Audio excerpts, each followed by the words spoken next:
বয়স বাড়ার সাথে সাথে কত কিছুই আমাদের জীবন থেকে চলে যায়। চায়ে দুধ চিনি চলে যায়, খেলার মাঠে যাওয়ার অভ্যেস চলে যায়, রোজ পড়তে বসতে আর কেউ বলে না, চেনা সঙ্গতা চলে যায়, পুরনো ঠেকগুলো হারিয়ে যায়।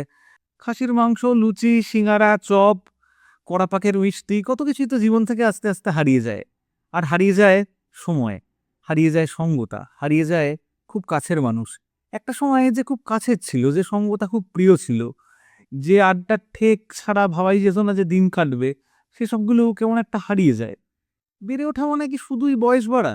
তা হয়তো নয়। বয়স বাড়ার সঙ্গে সঙ্গে বিভিন্ন জিনিসকে ছেড়ে থাকার অভ্যেস করাই বোধহয় বড় হওয়া। জীবন তো খুব আনসার্টেন, আজ আছে কাল নাও থাকতে পারে। এই বেড়ে ওঠা আর বুড়ো হয়ে যাওয়ার মাঝের সময়টায় আপনি কার হাত ধরে থাকতে চান বলুন তো? কোন কোন সঙ্গতাকে কাছে রেখে দিতে চান? যদি এমন কোনো মানুষ থাকে বেড়ে ওঠার তারায় কোনো এক পথের বাঁকে ফেলে এসছেন, তাকে খুঁজতে যান, তার হাতটা আবার গিয়ে ধরুন। কারণ একটা সময়ের পর আমরা কেউ থাকবো না, শুধু থাকবে আক্ষেপগুলো।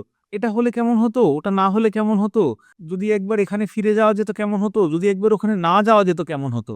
এই কি হতো না ভেবে কি করা যায় সেটা যদি আমরা ভাবি, তাহলে জীবনটা হয়তো একটু অন্যরকম হয়।